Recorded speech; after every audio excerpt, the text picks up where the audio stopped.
Hello guys, welcome to CP Sharma classes. अपन आज से शुरू करने वाले हैं आइसोमेरिज्म। ये आइसोमेरिज्म का फर्स्ट लेक्चर होगा। बेसिक चीजें और आइसोमेरिज्म के टाइप और उनको अपन डिटेल में पढ़ना आज से शुरू करते हैं। तो सबसे पहले अपन देखते हैं कि सर जो आइसोमेरिज्म, आइसोमर वो होते क्या है, उसकी बात करते हैं। जो आइसोमर है उनकी जो प्रॉपर्टी होगी वही आइसोमेरिज्म होगी। पर सर ये आइसोमर क्या होते हैं, पहले तो उसके बारे में अपने को पता होना चाहिए। तो आइसोमर के बारे में अपन देखते हैं। देखो, अगर आप देखो आइसोमर, जो आइसोमर है दो वर्ड से मिलके बना हुआ है। एक है आइसो और दूसरा है मर। आइसो का मीनिंग क्या होता है? आइसो का मीनिंग होता है कि सेम। आइसो मीन्स सेम और मर मीन्स यूनिट, यानी सेम यूनिट। कुछ इस तरीके से इसका मीन निकलता है। ये तो वर्ड को तोड़ के अपन ने देख लिया। अब सर होती क्या है, एक्चुअल डेफिनेशन क्या है, उस चीजों की बात करते हैं। फिर इसकी डिटेल में अपन स्टडी करने वाले हैं। तो आइसोमरिज्म या आइसोमर किसे कहते हैं उसकी बात देखो। टू या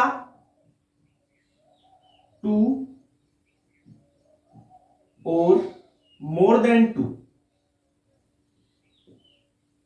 more than two different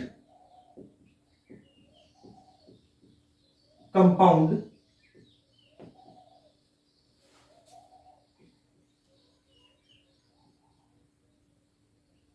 having same molecular formula, they are known as isomer.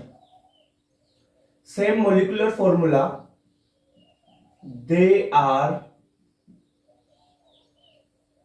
known as isomer. अभी समझाऊंगा इसको क्या मतलब है इसका। एंड दिस प्रॉपर्टी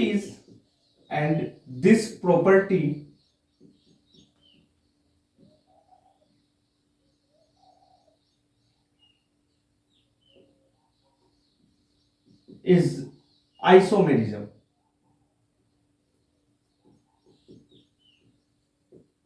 अब देखो, समझो, एक बात समझाता हूं। दो या दो से ज्यादा डिफरेंट कंपाउंड जिनका मोलिकुलर फॉर्मूला सेम हो, उन्हें अपन आइसोमर बोलते हैं। सर कैसे? क्या इनकी कुछ प्रॉपर्टीज भी होती है? हाँ सर, इसकी प्रॉपर्टीज होगी। इनकी केमिकल और फिजिकल प्रॉपर्टीज डिफरेंट डिफरेंट होती है। ठीक है, इनका मोलिकुलर फॉर्मूला सेम होता है, इनकी वेपर डेंसिटी सेम होती है, इनकी डिग्री ऑफ अनसैचुरेशन सेम होती है, कुछ प्रॉपर्टीज भी होती है। सर ये प्रॉपर्टीज कैसे देखेंगे उसकी भी बात करेंगे। तो देखो, आइसोमर क्या है? Two or more than two different compound having same molecular formula, they are known as isomer. और इस प्रॉपर्टी को अपन क्या बोलते हैं? आइसोमेरिज्म।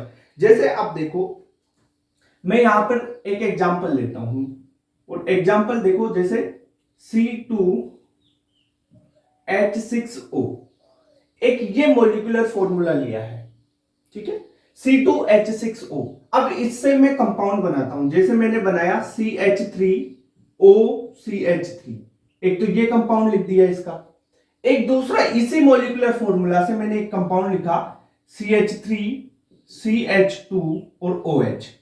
अब मेरे को बताओ, सबसे पहले तो आप मोलिकुलर फॉर्मूला चेक करो। देखो इसमें कार्बन कितने? एक, दो कार्बन है, हाइड्रोजन 6 है और ऑक्सीजन 1 है। C2H6 है ये भी। ठीक है, दूसरा इसमें चेक कर लो, एक, दो कार्बन, ठीक है, दो कार्बन, 3, 2 और 1, यानी 6 हाइड्रोजन हो गए और 1 ऑक्सीजन। यानी इनका मोलिकुलर फॉर्मूला, ये क्या है? मोलिकुलर फॉर्मूला MF से लिख दिया। ये मोलिकुलर फॉर्मूला इन दोनों कंपाउंड्स का सेम है। पर देखो, एक मैंने आईपीएससी नोमेनक्लेचर बता दिया कि CH3OCH3। ठीक है, क्या होता है ये? ऐसी स्ट्रक्चर ईथर की होती है। ठीक है, तो ये तो क्या है? ईथर। और ये OH लगा हुआ है, ये एल्कोहल है। अब आप बताओ, देखो दोनों कंपाउंड डिफरेंट हो गए ना भाई। ये तो एक तो ईथर है, एक एल्कोहल है। मोलिकुलर फॉर्मूला सेम है, C2H6O है दोनों का। पर इनका क्या हुआ? आप देखो, जो प्रॉपर्टीज है वो भी अलग अलग हो गई। एक तो ईथर है, ईथर की प्रॉपर्टीज अलग होगी, एल्कोहल की प्रॉपर्टीज अलग होती है। तो ये चीजें पता है ना। तो मैंने क्या बोला कि two or more than two different compound, दो या दो से ज्यादा डिफरेंट कंपाउंड्स जिनका मोलिकुलर फॉर्मूला सेम हो वो आइसोमर होंगे। ठीक है, इसमें अब इसकी जो प्रॉपर्टीज है वो भी साथ में आपको पता होनी चाहिए। यानी देखो अगर अपन लिखें तो देखो ईथर की और एल्कोहल की दोनों की फिजिकल और केमिकल प्रॉपर्टीज अलग अलग होगी। तो जो आपके आइसोमर है उनकी प्रॉपर्टीज लिख लेते हैं। प्रॉपर्टीज लिख लो किसकी, आइसोमर्स की। किसकी लिख रहे हैं, आइसोमर्स की प्रॉपर्टीज लिख रहे हैं अपन। प्रॉपर्टीज में पहली बात लिख लो इनका मोलिकुलर फॉर्मूला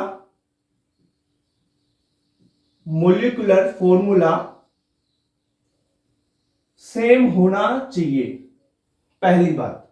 दूसरी बात आप लिखोगे इसमें इनकी फिजिकल और केमिकल प्रॉपर्टीज डिफरेंट होंगी।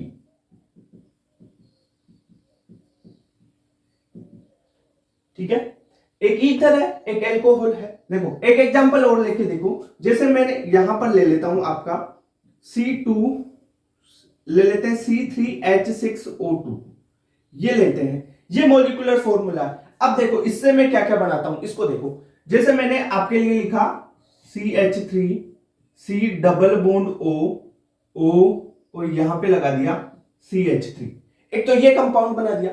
इसी मॉलिक्यूलर फॉर्मूला, इसमें कार्बन हाइड्रोजन ऑक्सीजन चेक करो। देखो एक कार्बन, दो, तीन कार्बन हो गए, हाइड्रोजन कितने हो गए 6 और ऑक्सीजन कितने हो गए 2। ठीक है सर।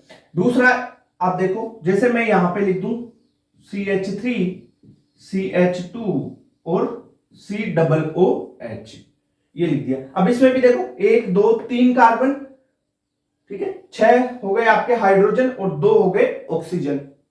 तो क्या ये मोलिकुलर फॉर्मूला है वो सेम है, यहां पर भी मोलिकुलर जो फॉर्मूला है वो सेम होगा इसका और इसका।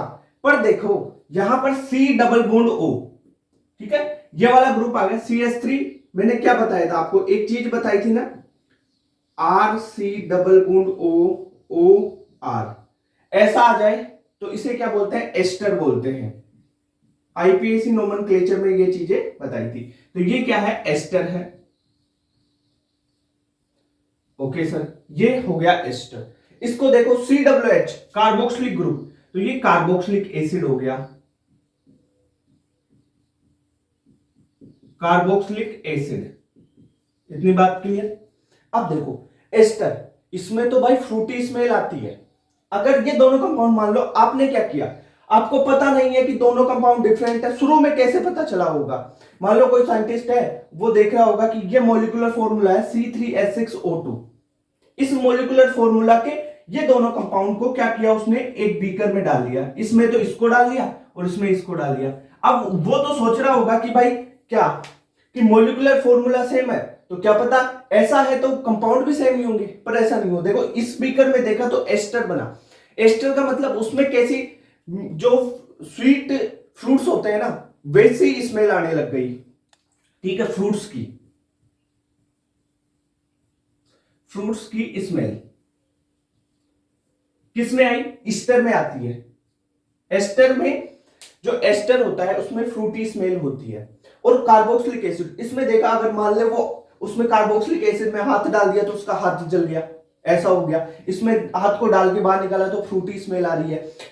मोलिकुलर फॉर्मूला सेम है पर कंपाउंड डिफरेंट हो गए भाई, इसकी प्रॉपर्टी डिफरेंट हो गई। मैं ये समझाना चाह रहा हूं कि फिजिकल और केमिकल प्रॉपर्टीज डिफरेंट है।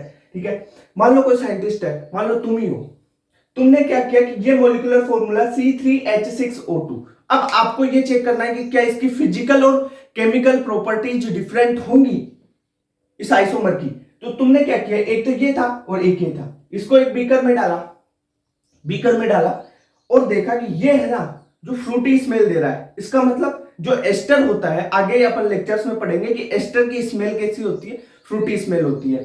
तो जो फ्रूट्स की स्मेल्स हो गई वो क्या किस में आई, इस बीकर में, यानी इसमें एस्टर है, ये अलग ही कंपाउंड है। और इसमें देखा उसने स्मेल नहीं आ रही है, इसने हाथ डाला उसमें, तो हाथ डालने पर हाथ को जला दिया इसने, मतलब ये क्या है, कार्बोक्सिलिक एसिड है, इसकी प्रॉपर्टीज अलग होगी। देखो मॉलिक्यूलर फॉर्मूला सेम, पर इसकी फिजिकल और केमिकल प्रॉपर्टीज डिफरेंट हो रही है। अब समझ में आई बात। तो अपन आइसोमर किसे बोलेंगे, जिनका मॉलिक्यूलर फॉर्मूला सेम, फिजिकल और केमिकल प्रॉपर्टीज डिफरेंट हो। ठीक है, ये बात समझ में आ रही है धीरे धीरे। ओके सर, तो सेकेंड प्रॉपर्टीज आपको समझ में आ गई इसकी कि फिजिकल और केमिकल प्रॉपर्टीज डिफरेंट होती है। ये आइसोमर है भाई, ये दोनों आपस में आइसोमर है, ये दोनों आपस में आइसोमर है, पर ये दोनों आपस में आइसोमर है, फिजिकल और chemical property different, molecular formula इसका सेम दोनों का। देखो इसका भी वही मॉलिक्यूलर फॉर्मूला है, इसका भी वही मॉलिक्यूलर फॉर्मूला है, तो ये चीज समझ में आई। ओके, अब देखो नेक्स्ट थर्ड प्रॉपर्टी लिख लेते हैं अपन, जो इसका मॉलिक्यूलर फॉर्मूला है उसी से लिखते हैं अपन कि अगर मॉलिक्यूलर फॉर्मूला को लिखा मैंने MF, अगर मॉलिक्यूलर फॉर्मूला सेम होगा तो भाई इसका एम्पेरिकल फॉर्मूला भी तो सेम होगा। Empirical formula sir mole concept में मैंने बताया था पहले, क्या बताया था कि देखो C6H12O6 है, ये तो इसका एम्पेरिकल, जो ये है मॉलिक्यूलर फॉर्मूला, मान लो ग्लूकोज का है, ये है। अब इसका एम्पेरिकल फॉर्मूला यानी इसका सिंपलेस्ट रेशियो, एटम्स का सिंपलेस्ट रेशियो क्या होता है, एम्पेरिकल फॉर्मूला। यानी देखो इसके एटम्स का सिंपलेस्ट रेशियो क्या हो गया, C1H2O1, यानी 6 से भाग दे दिया सब में सारे एटम्स को, वो सिंपलेस्ट रेशियो हो गया। तो ये बन गया इसका क्या, एम्पेरिकल फॉर्मूला। तो इसका क्या होगा, एम्पेरिकल फॉर्मूला भी सेम होगा। भाई क्यों, मॉलिक्यूलर फॉर्मूला सेम है, ये अगर सेम रहेगा तो ये भी एम्पेरिकल फॉर्मूला भी तो सेम रहेगा। ये बात तो समझ में आ गई। ओके, अगर देखो मॉलिक्यूलर फॉर्मूला सेम है तो चौथी प्रॉपर्टी क्या लिख सकते हैं इसकी, वेपर डेंसिटी। वेपर डेंसिटी, भाई मॉलिक्यूलर फॉर्मूला सेम तो मॉलिक्यूलर वेट सेम। जैसे मेरे को एक बात बताओ, मैं यहां पे एक पॉइंट लिखता हूं, यहां पे देखो जैसे CH4 है, कार्बन 4, कार्बन 1 और हाइड्रोजन 4, इसका मॉलिक्यूलर मास कितना होगा, मोलर मास या मॉलिक्यूलर वेट बोलते हैं अपन, जो कितना होगा 12 + 4, यही तो होगा 16। ठीक है सर, अब देखो मॉलिक्यूलर वेट सेम है, मॉलिक्यूलर वेट सेम है, यानी मॉलिक्यूलर फॉर्मूला सेम। पहली बात तो मॉलिक्यूलर फॉर्मूला सेम होगा तो मॉलिक्यूलर वेट भी तो सेम होगा, और मॉलिक्यूलर वेट सेम होगा तो वेपर डेंसिटी भी सेम होगी। क्या होता है, molecular weight by 2 vapour density, तो क्या होगा कि जो वेपर डेंसिटी है वो भी सेम होगी, तो वेपर डेंसिटी सेम हो गई इसकी। क्यों, क्योंकि इसका मॉलिक्यूलर वेट भी सेम हुआ। मॉलिक्यूलर वेट क्यों सेम था, क्योंकि इसका मॉलिक्यूलर फॉर्मूला सेम था। ये चीजें मॉलिक्यूलर फॉर्मूला से ही सारी ड्राइव होती है, एम्पेरिकल फॉर्मूला और मॉलिक्यूलर वेट वगैरह सारी चीजें। ओके सर, एक इंपॉर्टेंट पॉइंट और लिख लेते हैं अपन। इंपॉर्टेंट पॉइंट है कि इनकी जो डिग्री ऑफ अनसेचुरेशन है, मैं बोलूं DU, डिग्री ऑफ अनसेचुरेशन लिख देता हूं full form, degree of unsaturation.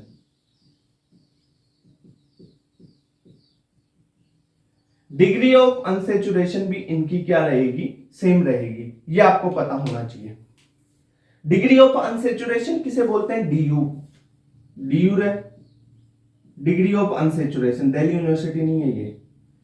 अब देखो मैंने क्या बोला कि जो आइसोमर है वो किसे बोलेंगे, जनरली अपन बोलते हैं कि 2 या 2 से ज्यादा डिफरेंट कंपाउंड्स जिनका मॉलिक्यूलर फॉर्मूला सेम हो उनको आइसोमर कहते हैं, और इस प्रॉपर्टी को आइसोमेरिज्म कहते हैं। इस डेफिनेशन को थोड़ा सा और एडवांस करें, थोड़ा और समझें अपन, तो अपन क्या बोल सकते हैं कि ऐसे कंपाउंड्स जिनकी फिजिकल और केमिकल प्रॉपर्टीज डिफरेंट हो, फिजिकल और केमिकल प्रॉपर्टीज डिफरेंट हो और उनका मॉलिक्यूलर फॉर्मूला सेम हो, तो उनको आइसोमर बोलते हैं, और इस प्रॉपर्टी को आइसोमेरिज्म कहा जाता है। तो ये चीजें समझ में आई क्या। देखो मैंने क्या समझाया, जैसे C2H6O लिया, इसका मोलिकुलर फॉर्मूला तो देखो C2H6O ही है इन दोनों का, CH3O CH3 CH3 CH2OH का, पर एक तो ईथर है और एक एल्कोहल है, तो प्रॉपर्टीज डिफरेंट हो गई ना, तो यही आइसोमेरिज्म है। तो आइसोमेरिज्म क्या डेफिनेशन आइसोमर की आपको क्लियर हुई, सारी चीजें प्रॉपर्टीज आपको पता होनी चाहिए। प्रॉपर्टीज में दो ही चीजें काम आएगी आपकी, ज्यादातर दो चीजें काम आती है, मॉलिक्यूलर फॉर्मूला सेम, फिजिकल और केमिकल प्रॉपर्टी डिफरेंट। तीसरी चीज जो आपकी यहां पे काम आने वाली है, पिछले लेक्चर्स में आपको डिग्री ऑफ अनसैचुरेशन मैंने पढ़ाया था नहीं पढ़ाया था, आईपीएससी जो बेसिक ऑर्गेनिक केमिस्ट्री है उसमें पढ़ाया था ना कि डिग्री ऑफ अनसैचुरेशन कैसे निकालते हैं, वो सारी चीजें बताई थी, ठीक है, बताई थी ना।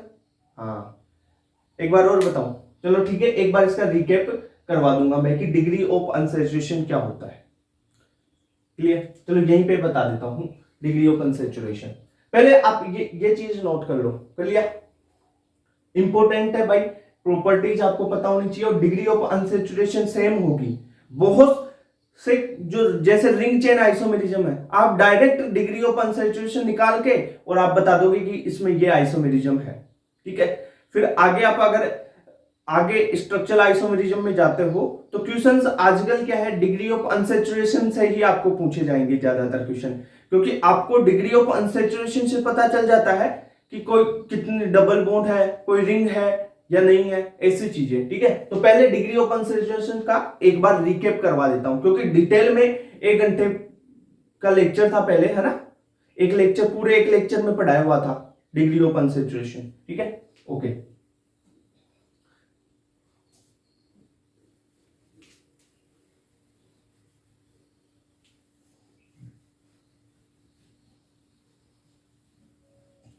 देखो फॉर्मूला बताऊंगा और कॉन्सेप्ट बताऊंगा डिग्री ऑफ अनसैचुरेशन के, ट्यूशन प्रैक्टिस एक दो करवा देंगे, और ट्यूशन प्रैक्टिस वहां पे करवा भी रखी है ना, और तो देखो यहां पे देख लो एक बार, डिग्री ऑफ अनसैचुरेशन DU के कॉन्सेप्ट क्या क्या है, ये क्या है, डिग्री ऑफ अनसैचुरेशन,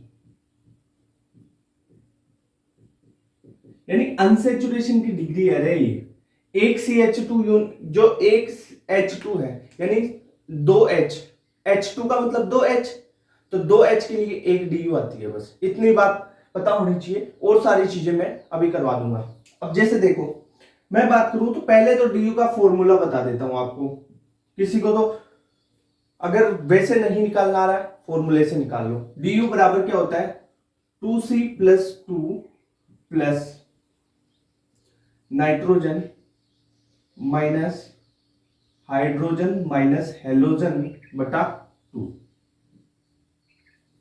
ठीक है। ये चीज होगी आपकी डिग्री ऑफ अनसैचुरेशन का फॉर्मूला। जैसे कैसे निकालोगे सर, जैसे मैं बात करता हूं C4H10 की, C4H10 की डिग्री ऑफ अनसैचुरेशन निकालनी है, कैसे निकालोगे, देखो 2 गुना कार्बन कितने हैं 4 प्लस 2 नाइट्रोजन है नहीं, माइनस करो हाइड्रोजन कितने हैं 10 बटा 2, तो ये कितना हुआ 4 और 2 8 प्लस 2 10 माइनस 10, यानी ये इसकी डिग्री ऑफ अनसैचुरेशन कितनी आ गई 0 आ गई। इसका मतलब इसमें ना तो कोई रिंग है ना कोई डबल बॉन्ड है, कुछ भी हाइड्रोजन की कोई भी डेफिशिएंसी नहीं है। दूसरी बात, जैसे एक एग्जांपल और ले लो आप,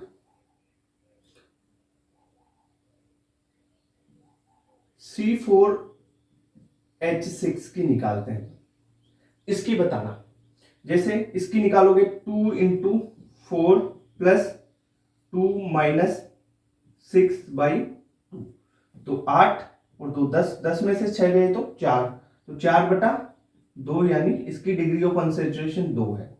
अब देखो डिग्री ऑफ अनसैचुरेशन का मतलब क्या होगा कि डिग्री ऑफ अनसैचुरेशन 1 आई है 2 आई है, उसका मतलब भी तो पता होना चाहिए।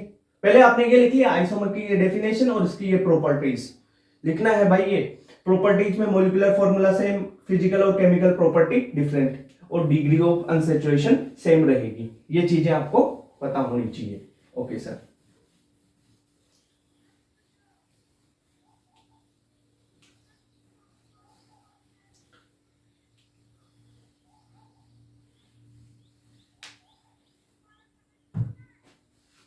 अब देखो, एक कॉन्सेप्ट लिख लो आप। अगर आपके पास डी यू, यहां पे डिग्री ऑफ अनसैचुरेशन लिखता हूं, डिग्री ऑफ अनसैचुरेशन की बात कर लेते हैं। तो आपके पास अगर एक पाई बॉन्ड है, एक पाई बॉन्ड, एक पाई बॉन्ड के लिए एक डिग्री ऑफ अनसैचुरेशन होती है। एक पाई बॉन्ड के लिए एक डी और एक रिंग के लिए, एक रिंग के लिए एक डी होती है। बस ये कॉन्सेप्ट पता, ये कॉन्सेप्ट रहा ना याद, तो पूरे चीजें आप कर पाओगे। अब देखो, ये कॉन्सेप्ट तो पता होना चाहिए। अब इसका मतलब देखो, अभी समझते हैं। जैसे पाई बॉन्ड का मतलब डबल बॉन्ड। देखो, डबल बॉन्ड में कितने पाई बॉन्ड होते हैं? डबल बॉन्ड में कितने पाई बॉन्ड होते हैं? एक पाई बॉन्ड होता है, तो इसकी डीयू कितनी होगी? 1 हो गई, 1 डीयू लिख लेता हूं।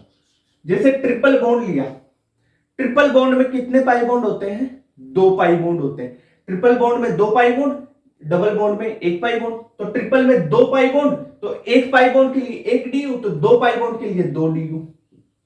Yellow sir. और अगर कोई रिंग आ जाए, रिंग में मैंने बता ही रखा है, रिंग के लिए 1 डीयू होती है हमेशा। ठीक है सर, ये चीजें तो पता होगी। अब आप समझाओ क्वेश्चन से।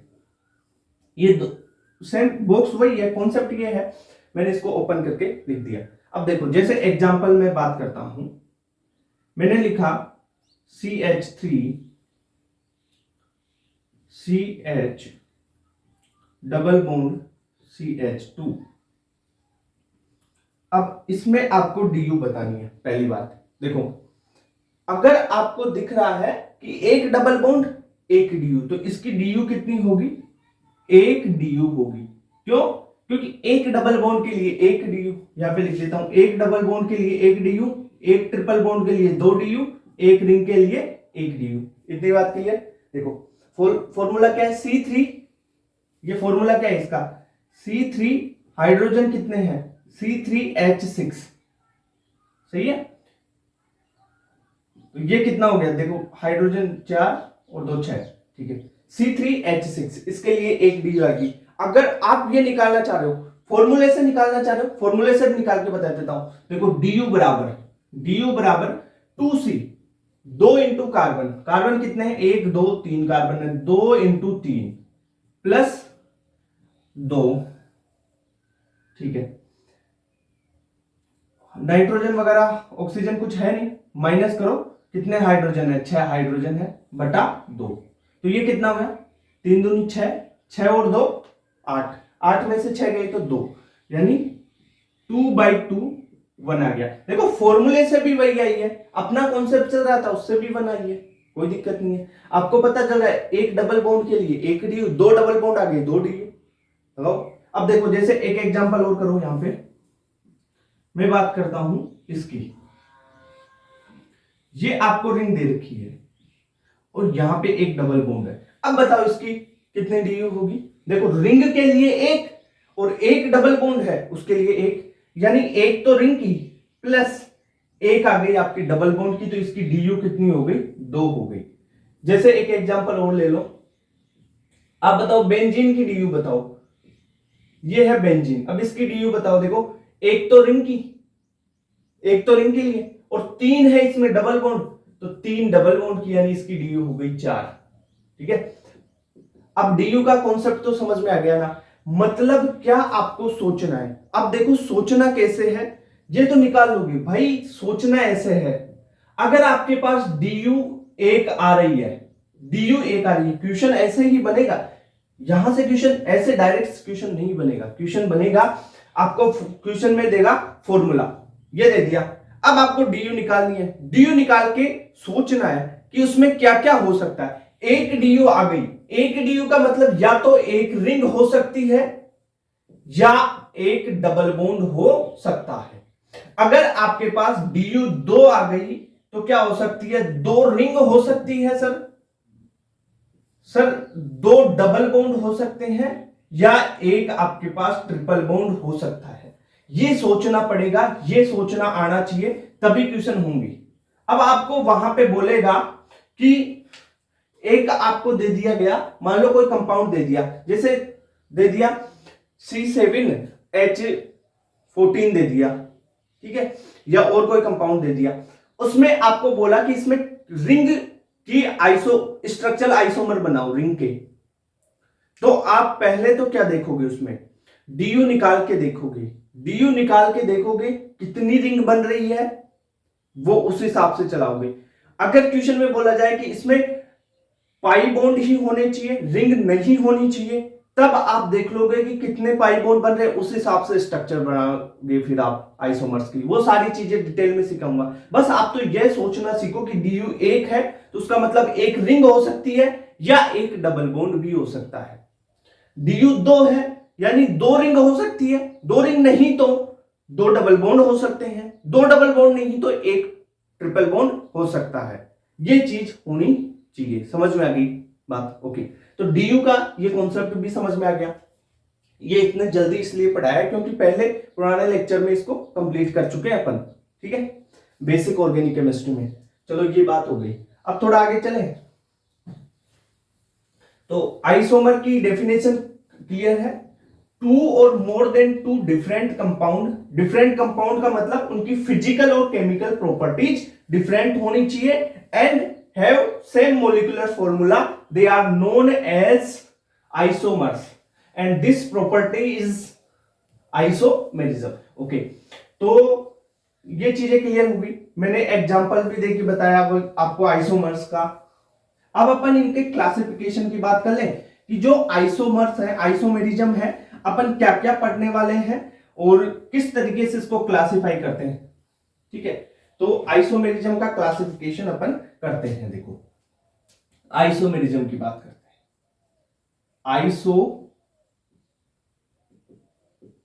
आइसोमेरिज्म, अब देखो जो आइसोमेरिज्म है उसको दो टाइप में अपन बांट सकते हैं।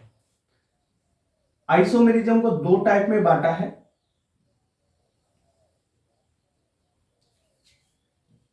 एक तो होता है आपका स्ट्रक्चरल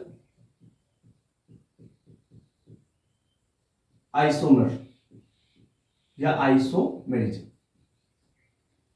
ठीक है, स्ट्रक्चरल आइसोमर या स्ट्रक्चरल आइसोमेरिज्म, पहली बात। दूसरा होगा आपके पास स्टीरियो,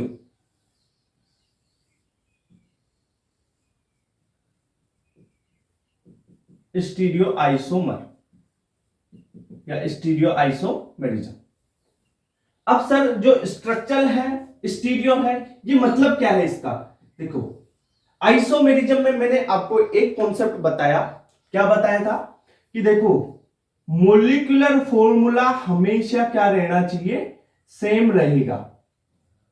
मोलिकुलर फॉर्मूला सेम रहेगा, प्रॉपर्टी डिफरेंट होगी, तब वो आइसोमेरिज्म आइसोमर होंगे, ठीक है। स्ट्रक्चरल आइसोमेरिज्म में क्या होगा सर? देखो, इनका मोलिकुलर फॉर्मूला, एमएफ का मतलब है मोलिकुलर फॉर्मूला तो रहेगा सेम, ठीक है। इनकी स्ट्रक्चर रहेगी डिफरेंट। स्ट्रक्चर डिफरेंट का मतलब क्या है कि इनका जो आईपीएसी नेम लिखोगे ना, आईयूपीएसी नेम, वो क्या हो जाएगा, डिफरेंट हो जाएगा। आईपीएसी नेम इनका डिफरेंट हो जाएगा, किसका? स्ट्रक्चरल आइसोमर का। सर कैसे? जैसे अब देखो, मेरे को एक एग्जांपल लेता हूं मैं, यहां पे इधर समझा देता हूं, यहां पे लिख लेते हैं ना पर, जैसे एक तो ये कंपाउंड है और मैंने लिया एक कंपाउंड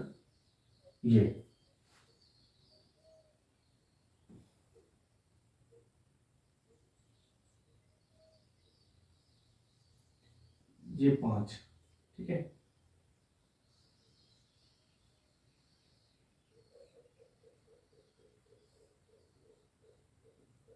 ये ले लिया। अब मेरे को बताओ,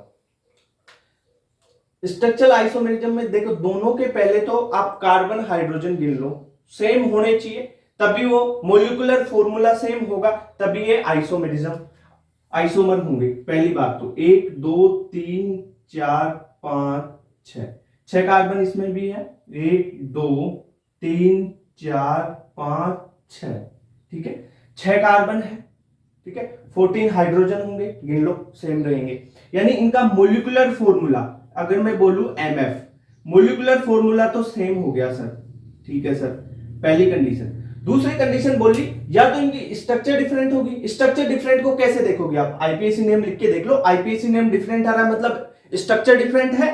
भाई आईपीएसी नेम आपको बताया, आईपीएसी नेम डिफरेंट कब हो सकता है, जब डिफरेंट स्ट्रक्चर होगी उसकी, तभी तो आईपीएसी नेम डिफरेंट होगा। ठीक है सर, आईपीएसी नेम लिख के देख लेते हैं, नंबरिंग कर लो 1 2 3 4 5, ठीक है, इसकी कर लो 1 2 3 4 5। नाम लिखो इसका, देखो 3 पे मिथाइल है, नाम क्या होगा, 3 मिथाइल, 3 पे मिथाइल है और 5 कार्बन की चेन है तो पेंटेन। ओके, 3 मिथाइल पेंटेन इसका नाम हो गया। इसको देखो 2 पे मिथाइल है तो 2 मिथाइल पेंटेन।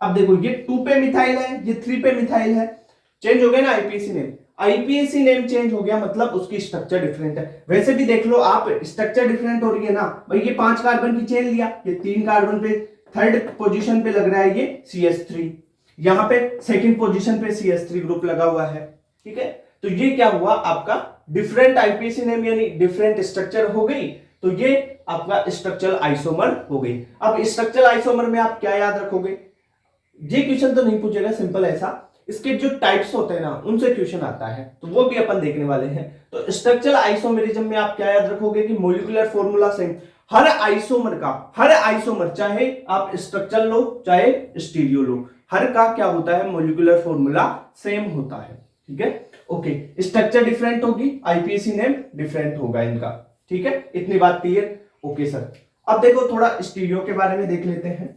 जो स्टीरियो आइसोमेरिज्म है उसको अपन 2 पार्ट्स में बांट सकते हैं, 2 टाइप होते हैं इसके, एक तो कॉन्फिगरेशनल और एक कन्फर्मर्स।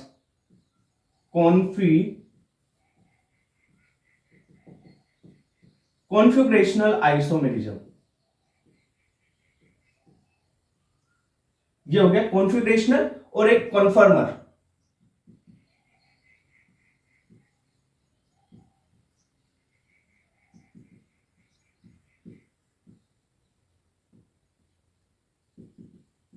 ठीक है, एक तो हो गया कॉन्फिगरेशनल और एक कन्फर्मेशनल, ठीक है, कन्फर्मेशनल लिख लो, कन्फर्मर की जगह बढ़िया रहेगा।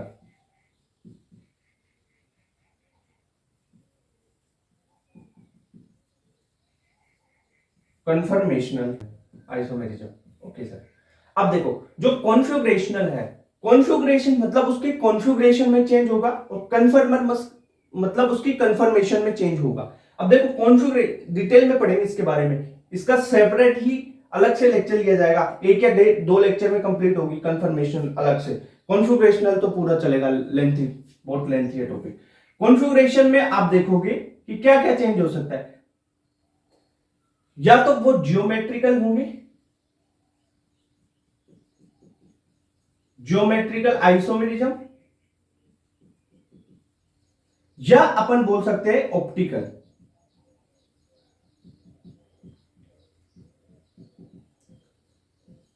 पर सर स्टीरियो आइसोमेरिज्म की डेफिनेशन तो बताओ। देखो स्टीरियो आइसोमर में वही मोलिकुलर जो फॉर्मूला होगा वो सेम होगा, हमेशा मोलिकुलर फॉर्मूला तो सेम होगा, पर जो एटम्स है या मोलिक्यूल्स है, एटम या मोलिक्यूल्स की जो 3D है या स्पेस में जो अरेंजमेंट होगी वो डिफरेंट होगी। आईपीएसी नेम सेम रहेगा। यहां पे देखो स्टीरियो की बात कर लेता हूं, यहां पे स्टीरियो आइसोमेरिज्म, देखो पहली बात इनका मोलिकुलर फॉर्मूला रहेगा सेम, दूसरी बात इनकी स्ट्रक्चर रहेगी सेम, तीसरी बात आईपीएसी नेम ये रहेगा सेम।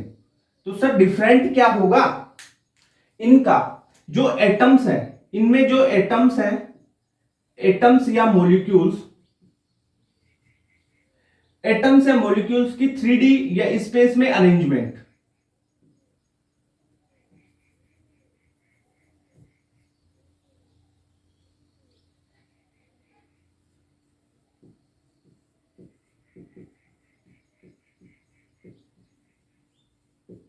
एटम्स या मॉलिक्यूल्स की स्पेस में अरेंजमेंट डिफरेंट होगी। ये बात ध्यान रखना, स्पेस में अरेंजमेंट यानी 3D में वो कैसे है, जैसे समझाऊंगा इसको। जैसे एक बार देखो एग्जांपल से देखो कैसे क्या होगा। मैं बात करूं आपका जैसे CH3 C double bond CH3, यहां पे एक हाइड्रोजन और यहां पे एक हाइड्रोजन, ये लगा दिया मैंने, ये आपका डबल बॉन्ड है, ठीक है। एक एटम बनाया मैंने, जैसे आपका बना दूं C डबल बॉन्ड C, यहां पे हाइड्रोजन, यहां पे CH3, यहां पे CH3 और यहां पे हाइड्रोजन। अब देखो फॉर्मूला तो सेम है इनका, आईपीएसी नाम भी सेम होगा, मतलब ये है क्या, ये वाला कंपाउंड है। देखो ये कौन सा कंपाउंड है, CH3 CH double bond CH3, यही तो लिखा है मैंने, इस कंपाउंड को ही तो बना है। पर इसमें देखो एक बार तो दोनों CH3 की अरेंजमेंट ऊपर है, सेम साइड है, एक बार देखो ये CH3 ऊपर ये CH3 नीचे, यानी अपोजिट में है ये। तो क्या स्पेस में इनकी अरेंजमेंट अलग दिख रही है? स्पेस में अगर अरेंजमेंट अलग दिखे तब उनको आप स्टीरियो आइसोमर बोलते हो। आगे कॉन्फ़िगरेशनल, कंफर्मेशन, ज्योमेट्रिकल, ऑप्टिकल, इनको डिवाइड करेंगे, डिटेल में पढ़ेंगे इनके बारे में, कोई दिक्कत नहीं है, डिटेल में पढ़ने वाले हैं। तो ये चीज समझ में आई क्या कि आपको स्टीरियो आइसोमर किसे बोलेंगे। देखो molecular formula same, IUPAC same हो गया, पर डिफरेंट क्या है, उसके जो एटम्स है या मॉलिक्यूल्स है उनकी 3D में अरेंजमेंट अलग हो। 3D का मतलब स्पेस में अरेंजमेंट अलग अलग हो। जैसे एक बार देखो, एक बार अरेंजमेंट ऐसी है, दूसरे बार में अरेंजमेंट कुछ ऐसी हो गई, समझ रहे हो बात। एक बार देखो दोनों CH3, मान लो हाइड्रोजन नीचे लगे हुए हैं, ये CH3 ये CH3, देखो दोनों CH3 ग्रुप्स ऊपर, एक बार में क्या होगा, एक CH3 नीचे। एक बार पेन से समझाता हूं इसको,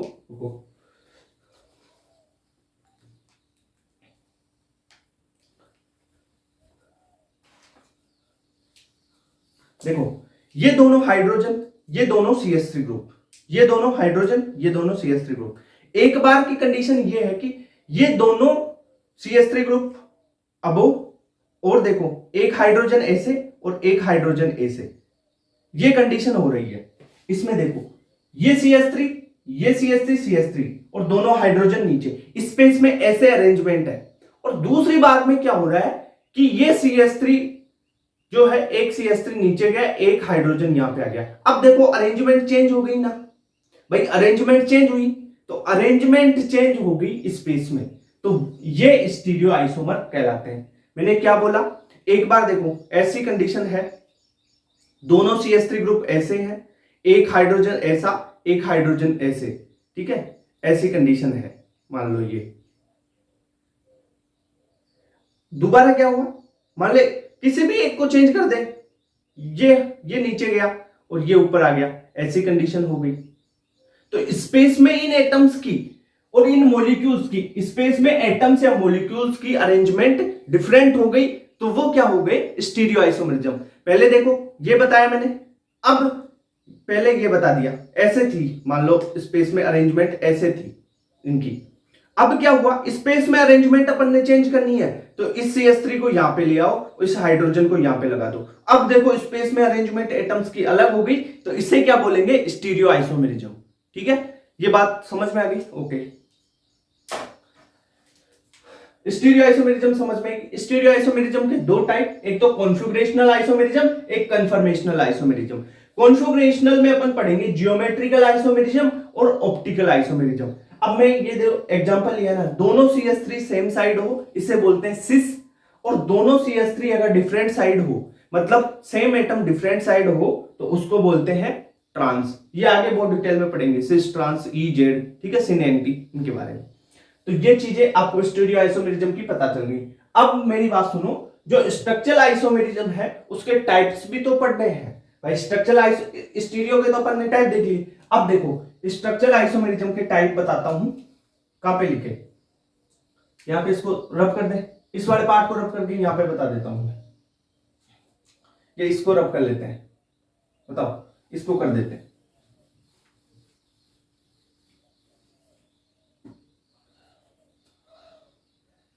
इसके टाइप्स देख रहे हैं, स्ट्रक्चरल आइसोमेरिज्म के टाइप्स। देखो किस तरीके से, टाइप्स का मतलब है कि किस तरीके से जो आपका मॉलिक्यूल है, कंपाउंड है, उसकी स्ट्रक्चर डिफरेंट हो सकती है, उस बेसिस पे इनको डिवाइड किया गया। किस तरीके से, क्या कोई फंक्शनल ग्रुप चेंज हो गया तब उनकी स्ट्रक्चर डिफरेंट हो गई, ठीक है, हो सकती है सर। किसी की पोजीशन अलग हो गई, किसी की चेन अलग हो गई, ठीक है, कोई किसी एक ग्रुप से जुड़ रहा है तो उसकी अटैचमेंट साइट अलग हो गई, तो उस बेसिस पे भी आप स्ट्रक्चरल आइसोमेरिज्म देख सकते हो ना भाई। जो स्ट्रक्चर है वो डिफरेंट किस किस वजह से हो रही है, उतनी टाइप की होगी, यही चीज है। तो देखो पहला अपन देखें तो स्ट्रक्चरल आइसोमेरिज्म का टाइप देखते हैं। एक तो होता है चेन आइसोमेरिज्म, चेन आइसोमेरिज्म। दूसरा है पोजीशन,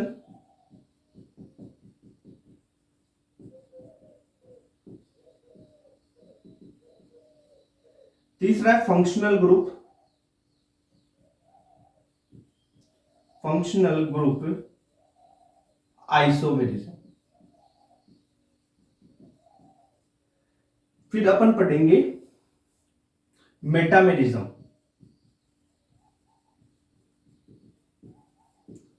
फिर अपन पढ़ेंगे रिंग चेन आइसोमेरिज्म,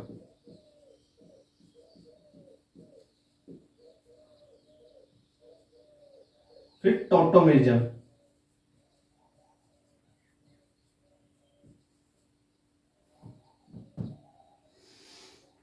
तो ये चीजें हैं क्या स्ट्रक्चरल आइसोमेरिज्म के टाइप्स हैं, ये यहां पे लिख लो टाइप्स। अब डिटेल में अपन पढ़ेंगे, पहला चेन आइसोमेरिज्म पढ़ेंगे, फिर अपन पोजीशन, फिर फंक्शनल ग्रुप, फिर मेटामेरिज्म, फिर रिंग चेन आइसोमेरिज्म, फिर टॉटोमेरिज्म, इनके बारे में डिटेल करेंगे। फिर अपन पढ़ेंगे स्टीरियो आइसोमेरिज्म। फिर स्टीरियो में पहले कॉन्फ़िगरेशनल पढ़ लेंगे, ज्योमेट्रिकल पढ़ेंगे, ठीक है, ज्योमेट्रिकल के सारे टाइप्स, सिस, ट्रांस, ई, जेड जो भी आता है इसमें सारी चीजें पढ़ेंगे। फिर अपन पढ़ेंगे ऑप्टिकल आइसोमेरिज्म, ऑप्टिकल के बाद में कन्फर्मेशनल आइसोमेरिज्म लास्ट में अपन करने वाले हैं। जो एनसीईआरटी का सीक्वेंस है उसी सीक्वेंस में अपन चलते हैं, ठीक है। एनसीईआरटी में इसके बारे में, इस चैप्टर के बारे में बहुत ज्यादा नहीं दे रखा, पर क्वेश्चंस भर के आते हैं इससे, आइसोमेरिज्म से, ठीक है। कॉन्सेप्चुअल क्वेश्चन आते हैं, नीट 2025 में भी अभी क्वेश्चन आया, बहुत कॉन्सेप्चुअल क्वेश्चन था, ठीक है। तो अपन शुरू करते हैं, अपन किससे शुरू करें, चेन आइसोमेरिज्म से शुरू कर लेते हैं पहले, ठीक है। तो ये आपको नोट करना है तो नोट करो। देखो एक बार सारी चीजें ये स्टार्ट करने से पहले एक बार समराइज कर देता हूं। आइसोमर किसे कहते हैं, two or more than two different compounds. Different compounds का मतलब उनकी फिजिकल और केमिकल प्रॉपर्टी डिफरेंट हो, have same molecular formula, they are known as isomer, और इस प्रॉपर्टी को अपन आइसोमेरिज्म कहते हैं, ठीक है। आइसो जो मर होते हैं उनकी क्या क्या प्रॉपर्टीज होती है सर, इनका मोलिकुलर फॉर्मूला सेम होगा, इनकी फिजिकल और केमिकल प्रॉपर्टीज डिफरेंट होंगी, ठीक है सर। सर इनका मोलिकुलर फॉर्मूला सेम है तो इनका एम्पेरिकल फॉर्मूला भी सेम होगा। अगर मोलिकुलर फॉर्मूला सेम है तो मोलिकुलर वेट भी सेम होगा, मोलिकुलर वेट सेम है तो इनकी वेपर डेंसिटी भी सेम होगी। अगर भाई मोलिकुलर फॉर्मूला सेम तो इसकी मोलिकुलर वेट सेम, तो मोलिकुलर वेट सेम हो गया तो वेपर डेंसिटी सेम हो गई, ठीक है। नेक्स्ट बात, इनकी डिग्री ऑफ अनसैचुरेशन है वो सेम होगी सब आइसोमर की। आपको आइसोमर देखना है, डिग्री ऑफ अनसैचुरेशन निकाल के देख लो, अगर सेम है तो वो आइसोमर होंगे। अब आइसोमर के टाइप्स क्या क्या है उनकी बात की अपन ने। जो आइसोमर के टाइप है, एक तो होता है स्ट्रक्चरल आइसोमेरिज्म, दूसरा होता है स्टीरियो आइसोमेरिज्म। स्ट्रक्चरल किसे कहते हैं कि ऐसे आइसोमर जिनका आईपीएसी नाम डिफरेंट हो, ये याद रख लो। मोलिकुलर फॉर्मूला तो सबका ही सेम है, वो तो आपको पता ही होना चाहिए, सबका सेम रहेगा, जितने भी आइसोमर है उनका मोलिकुलर फॉर्मूला सेम रहेगा। मोलिकुलर फॉर्मूला सेम है, ठीक है, उनका आईपीएसी नेम यानी उसकी स्ट्रक्चर डिफरेंट हो गई तो वो स्ट्रक्चरल आइसोमेरिज्म में आ गई। अगर स्पेस में अरेंजमेंट एटम्स और मॉलिक्यूल्स का अलग अलग हो गया, 3D में अरेंजमेंट अलग अलग हो गया, तो वो क्या हो जाएंगे आपके स्टीरियो आइसोमेरिज्म, ठीक है। मॉलिक्यूलर फॉर्मूला सेम रहेगा, आईपीएसी नेम सेम रहेगा स्टीरियो में, पर उनके जो एटम्स हैं उनके 3D में अरेंजमेंट, एक ऊपर है एक नीचे है, कैसे 3D में जो अरेंजमेंट है वो डिफरेंट हो जाएगी। इतनी बात क्लियर। अब देखते हैं जो स्टीरियो है उसके टाइप्स। स्टीरियो के टाइप्स में एक तो होता है कॉन्फ़िगरेशनल, एक होता है कन्फर्मेशनल। कॉन्फ़िगरेशनल के दो टाइप होंगे, एक तो जियोमेट्रिकल आइसोमेरिज्म, एक ऑप्टिकल आइसोमेरिज्म। इनके बारे में डिटेल से अपन पढ़ेंगे। अब आ जाते हैं स्ट्रक्चरल आइसोमेरिज्म के टाइप्स पे। तो स्ट्रक्चरल आइसोमेरिज्म के जो टाइप्स हैं वो देख रखें। चेन आइसोमेरिज्म हो गया, पोजीशन हो गया, मेटामर हो गया, रिंग चेन हो गया, आपका टोटोमेरिज्म हो गया। ठीक है, ये सारे हैं स्ट्रक्चरल आइसोमेरिज्म के टाइप्स। तो अब अपन डिटेल में पढ़ेंगे एक एक को, पोजीशन को, चेन को पढ़ेंगे, फिर पोजीशन, फिर functional, metamer, ring chain, tautomer. ठीक है, इन सबको डिटेल में, फिर कॉन्फ़िगरेशनल पे जाएंगे, जियोमेट्रिकल, ऑप्टिकल, सबको डिटेल में पढ़ने वाले हैं। ठीक है, तो स्टार्ट करते हैं अपन चेन आइसोमेरिज्म से। क्लियर? तो एक बार इसको नोट करो आप बेटा।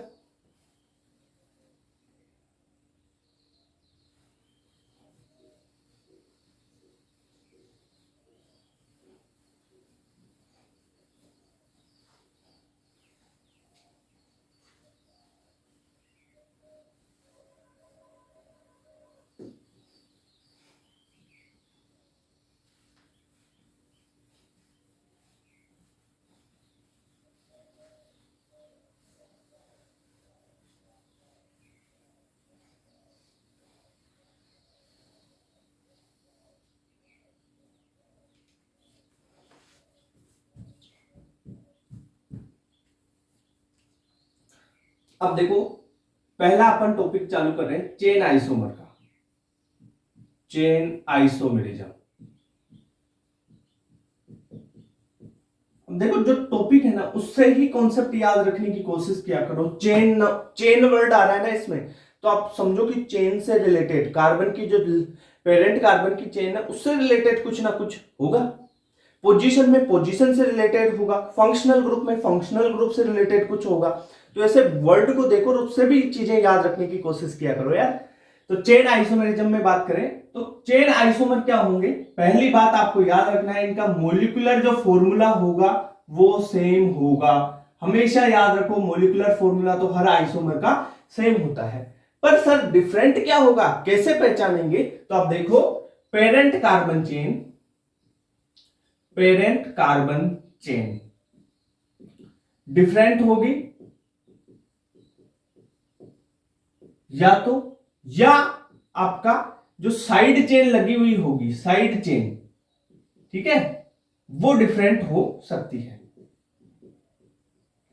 सर कैसे, क्या मतलब है, एग्जांपल से समझाओ। देखो इसको आराम से समझो।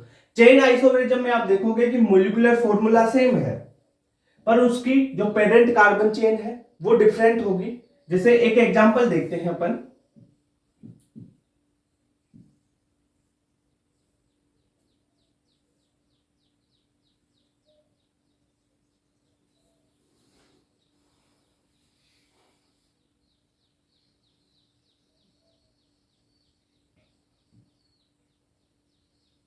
तीन सिंपल एग्जांपल से चालू करते हैं पहले। एक बार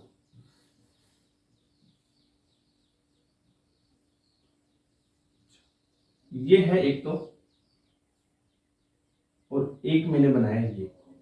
अब देखो इसमें सिंपल, पहले इस कॉन्सेप्ट आराम से समझो, सिंपल से चीजें समझो। पहले तो आप इसका मोलिकुलर फॉर्मूला देखो, कितने कार्बन, 4 कार्बन इसमें, और 10 होंगे इसमें हाइड्रोजन हो जाएंगे। कितने होंगे रे? देखो 2 4 6 8 9 और 1 10 हाइड्रोजन, यानी C4। मैंने मोलिकुलर फॉर्मूला लिखा, मान लो C4H10 का आपको बनाने हैं, C4H10। तो देखो कार्बन 4, 10 हाइड्रोजन, 3 यहाँ पे, 2 यहाँ पे, 2 यहाँ पे, 3 यहाँ पे, 10 हाइड्रोजन इसमें हो गए। इसमें देख लो 1 2 3 4 कार्बन, 3 यहाँ पे, 3 यहाँ पे, 3 यहाँ पे, हाइड्रोजन 9 और 1 यहाँ पे, हाइड्रोजन 10। यानी इसका मोलिकुलर फॉर्मूला तो दोनों का सेम हो गया। पहली चीज तो आपको यही चेक करनी है कि क्या मोलिकुलर फॉर्मूला सेम है। मोलिकुलर फॉर्मूला सेम है तो हाँ सर ये आइसोमर हो सकते हैं। अब आगे बढ़ो पेरेंट कार्बन की चेन के साथ में। पेरेंट कार्बन की चेन सेम है डिफरेंट है, वो चेक करनी है। पेरेंट कार्बन की चेन के लिए आईपीएसी नंबरिंग कर दो। देखो 1 2 3 4, 4 कार्बन की पेरेंट चेन है यहां पे, यहां पर देखो 1 2 3 चेंज हो गई पेरेंट कार्बन की चेन। आईपीएसी के बेसिस पे नंबरिंग करते हैं अपन। तो देखो यहां पे तो ये चेन है और यहां पे ये चेन है आपकी। अब बताओ चेन अलग हो गई, यहां पे 4 कार्बन की मेन चेन है और यहां पे 3 कार्बन की मेन चेन है। तो क्या पेरेंट कार्बन की चेन डिफरेंट हो गई? अगर पेरेंट कार्बन की चेन डिफरेंट हो तो उसे क्या बोलेंगे अपन? Chain isomer. ठीक है, तो ये आपके हो जाएंगे क्या? सीआई। सीआई का मतलब सीआईजी नहीं, ये हो गए चेन आइसोमर। दूसरा एग्जांपल देखो, जैसे एग्जांपल मैं बात करता हूं CH3 CH2 CH CH2 CH3 CH3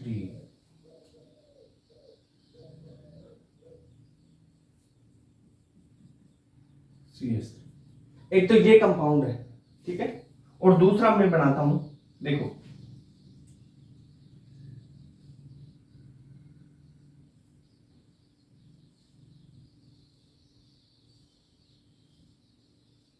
एक ये कंपाउंड है। अब आपको बताना है इन दोनों में सबसे पहले तो आप क्या चेक करोगे? Molecular formula. तो मोलिकुलर फॉर्मूला देखो 1 2 3 4 5 6 7। तो 7 तो है इसमें क्या? कार्बन। 3 2 5, ठीक है, 5 और 2 7 हो गए, 7 और 3 10 हो गए, 10 और ये हो गए 6 16 हो गए। C7H16 ये हो गया इसका मोलिकुलर फॉर्मूला। अब इसका देख लो 1 2 3 4 5 6 7, ये कितने हो गए? C7 7 हो गए, कार्बन 7 और हाइड्रोजन देखो 3 यहां पे, 2 यहां पे, 2 ये 2 ये 2 ये 2 ये और 3 यहां पे, तो टोटल ये हाइड्रोजन 16 हो गए, यानी C7H16, यानी मोलिकुलर फॉर्मूला सेम हो गया। तो मोलिकुलर फॉर्मूला तो सेम हो गया। अब मेन कार्बन की जो पेरेंट चेन है उसको देखो। इसमें अगर आईपीएसी नंबरिंग करूं मैं तो इधर से ये मेन कार्बन की चेन ये सिलेक्ट होगी। नंबरिंग कर दो 1 2 3 4 5, ये नंबरिंग हो गई। अब इसकी करो, इसकी किधर से कर लो 1 2 3 4 5 6 7। देखो मेन पेरेंट कार्बन की चेन यहां पे 5 कार्बन की है और यहां पे 7 कार्बन की है। मेन जो पेरेंट चेन है वो चेक कर लो, पेरेंट चेन सेम है, तब आप क्या करोगे? साइड चेन चेक कर सकते हो। तो देखो मेन कार्बन की पेरेंट चेन है वो डिफरेंट है, तो ये क्या होंगे? आपके सीआई होंगे, यानी चेन आइसोमर कहलाएंगे। ओके, जैसे एक एग्जांपल और देखो, आपको बताऊं, मैंने लिया ये और यहां पे लगा दिया CH2 CH3, ठीक है, करना इसको। और एक एग्जांपल लेता हूं, ये यहां पे CH3 ग्रुप लगा दिया और एक यहां पे CH3 ग्रुप लगा दिया। अब आपको बताना है ये कौन से आइसोमेरिज्म शो करते हैं। सबसे पहले देखो आप क्या? Molecular formula. मोलिकुलर फॉर्मूला देख लो 1 2 3 4 5 6, 6 कार्बन 7 8, 8 कार्बन और इसमें भी 1 2 3 4 5 6 7 8, 8 कार्बन है, यानी इनका जो मोलिकुलर फॉर्मूला सेम है। कार्बन हाइड्रोजन सेम हो गए, इसमें कार्बन और हाइड्रोजन इसमें सेम है। अब कुछ बोलेंगे तो C3H2 है, अरे भाई यहां का एक हाइड्रोजन ज्यादा है, तो ये हाइड्रोजन यहां का जुड़ जाएगा, यहां पे CH3 यहां पे लगा दिया तो ये हाइड्रोजन यहां पे कम हो गया। मोलिकुलर हाइड्रोजन जोड़ लो, सेम निकलेंगे। अरे यहाँ पे दो, यहाँ पे दो, यहाँ पे दो, यहाँ पे दो, यहाँ पे दो, यहाँ पे दो, यहाँ पे दो, यहाँ पे दो, यहाँ पे दो, यहाँ पे एक। अब जोड़ लो, हाइड्रोजन जोड़ ले, सेम निकलेंगे। क्लियर? Okay sir. तो अब देखो सर, इनका मोलिकुलर फॉर्मूला तो क्या निकला? सेम निकला। सर अब इनकी आईपीएसी नंबरिंग करके अपन पेरेंट कार्बन चेन या साइड चेन के बारे में देखो। पेरेंट कार्बन की चेन के लिए आईपीएसी नंबरिंग कर लो। आईपीएसी नंबरिंग करोगे तो क्या, कहां से शुरू करोगे? देखो सबस्टेंट लगा है, वहां से ही शुरू करते हैं, तो नंबरिंग करो शुरू। देखो 1 2 3 4 5 6, 6 कार्बन की ये चेन हो गई। यहां पे देखो 1 2 3 4 5 6, ये भी 6 कार्बन की, यानी पेरेंट कार्बन चेन सेम। यहां पे लिखो पेरेंट कार्बन चेन सेम। तगड़ी बात हो गई यार, ये भी सेम हो गया, मोलिकुलर फॉर्मूला भी सेम हो गया। तीसरी कंडीशन और है, अगर या ये डिफरेंट हो या ये डिफरेंट हो। अब चेक कर लो साइड चेन, अगर साइड चेन भी डिफरेंट मिल गई तो भाई सीआई हो जाएंगे, अगर सेम मिल गई तो फिर नहीं होंगे। तो देखो साइड चेन कौन सी है ये, तो साइड चेन की नंबरिंग 1 और 2। यहां पे साइड चेन एक कार्बन की, ये तो दूसरा है, ये दूसरी, एक कार्बन की दूसरी, एक कार्बन की दूसरी, यहां लगातार 2 कार्बन की। तो साइड चेन यहां पे क्या आ गई, डिफरेंट आ गई। साइड चेन डिफरेंट होते ही या तो पेरेंट कार्बन की चेन डिफरेंट हो या साइड चेन डिफरेंट हो, तो उनको बोलते हैं चेन आइसोमर। क्लियर बात? Okay sir. जैसे एक क्वेश्चन और करो, CH3 CH2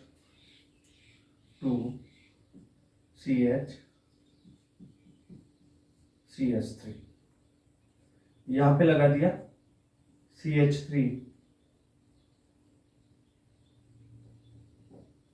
और यहां पे लगा दिया एक CH3। ठीक है, एक तो ये हो गया। दूसरा मैं बात करूं, यहां पे लिख लेते हैं CH3 CH CH3 CH3, यहां पे C2H5।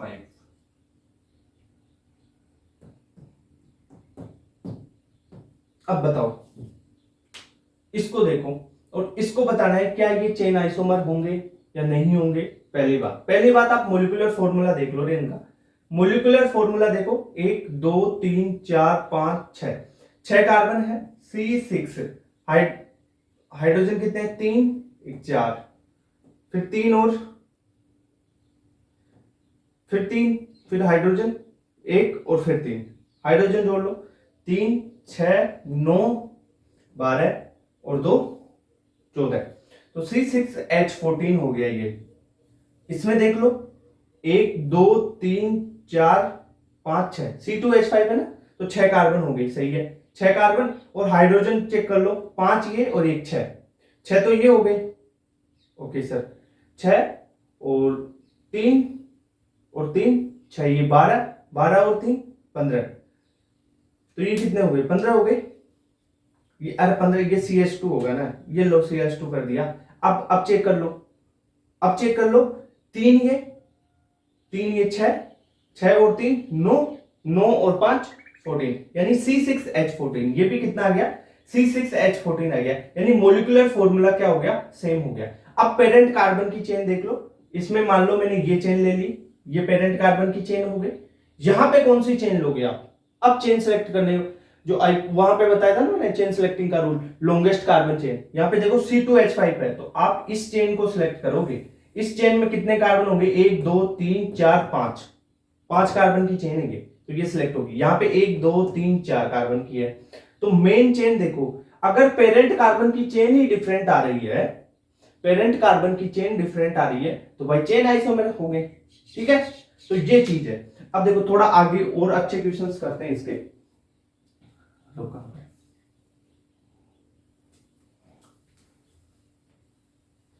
बस चेन आइसोमर में आप ये चीज, ये पॉइंट याद रख लो, आपका सारा काम हो जाएगा चेन आइसोमर का। ठीक है,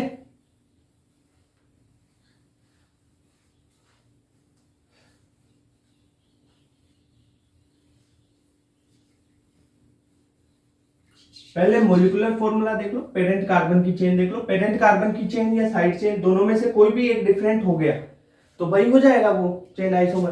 जैसे एग्जांपल देखो,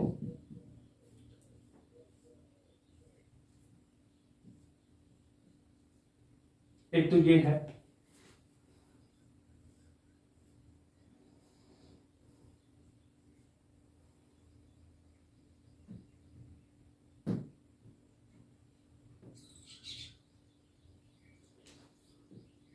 इसको करके बताओ आप। क्या ये चेन आइसोमर है या पोजीशन है, क्या है वो देखो। पोजीशन तो अभी पढ़ाया नहीं ना, बाद में बताएंगे।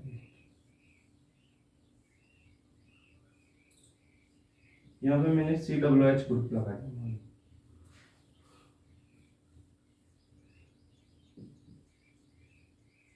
अब बताओ, पहले वाले को बताओ। इसमें देखो सबसे पहले आपको देखो मोलिकुलर फॉर्मूला क्या सेम है, 1 2 3 4 5 कार्बन है, 1 2 3 4 5 कार्बन है, एक नाइट्रोजन, बाकी के हाइड्रोजन सेम है। ठीक है, तो इसका क्या हुआ, मोलिकुलर फॉर्मूला सेम हो गया। अब पेरेंट कार्बन की चेन देखो, कार्बन की चेन ये लेंगे, क्यों, फंक्शनल ग्रुप आ जाए।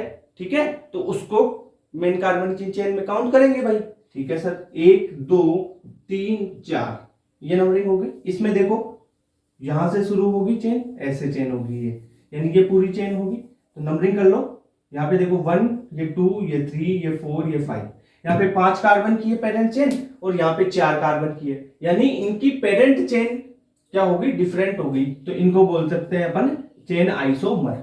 अब बहुत से बच्चे हैं ना इसमें पोजीशन लगा देंगे, पोजीशन पढ़ाई नहीं, अभी एक बार बेसिक बता देता हूं। वो क्या बोलेंगे कि सर ये CN है ना, इसकी पोजीशन पहले तो यहाँ पे है फिर यहाँ पे हो गई, ये पोजीशन आइसोमर है। भाई ऐसा नहीं होगा। ये देखो मेन कार्बन की पेरेंट कार्बन की चेन ही अगर डिफरेंट हो गई तो वो चेन आइसोमर होंगे। ठीक है, यहाँ पे देख लो वैसा ही यहाँ पे होगा 1 2 3 4, ये 4 कार्बन की पेरेंट चेन और ये 1 2 3 4 5, ये 5 कार्बन की, ये भी क्या हो जाएंगे, चेन आइसोमर हो जाएंगे आपके। तो ये चीज समझ में आई क्या। एक बार एक चीज बताओ, मैं पूछ रहा हूं, जिसे मैंने लिखा यहां पे NC और ये NC, अब बताओ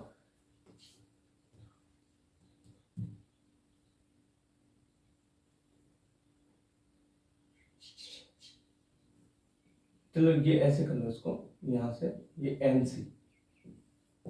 आपको बस ये बताना है क्या ये CI है या नहीं, बस इतनी सी बात बतानी है। क्या ये चेन आइसोमर है या नहीं, बस है तो यस बताओ और नहीं है तो नो बताओ, बस इतना सा बताना है और कुछ नहीं बताना। पोजीशन है या नहीं है, फंक्शनल है या नहीं है, उन पे बाद में चर्चा करेंगे। पहले आपको सिंपल ये चीज बताओ, क्या ये CI है या नहीं है। देखो इसमें आपको पहले मोलिकुलर फॉर्मूला देखो, कितने कार्बन है वो चेक कर लो, 1 2 3 4 और एक ये वाला, ये NC ग्रुप मान लेते हैं इसको, यानी 4 कार्बन और एक NC है। ठीक है, दूसरे में देखो 1 2 3 4 कार्बन और एक ये NC ग्रुप है, यानी देखो 4 तो कार्बन हो गए, 3 यहां पे हाइड्रोजन, ठीक है, एक यहां पे, 2 यहां पे और 3 यहां पे। इसमें 3 ये 2 ये 2 ये, ठीक है, और 2 ये, कितने हो गए देखो 1 2 3 4 5 6 7 8 9, 9 तो हाइड्रोजन यहां पे होंगे, 1 2 3 4 5 6 7 8 9, 9 हाइड्रोजन यहां पे हो गए। यानी ये देखो C4, C तो 4, H9 और NC, ये वाला कंपाउंड है C4H9NC। इस NC वाले कार्बन को काउंट नहीं किया।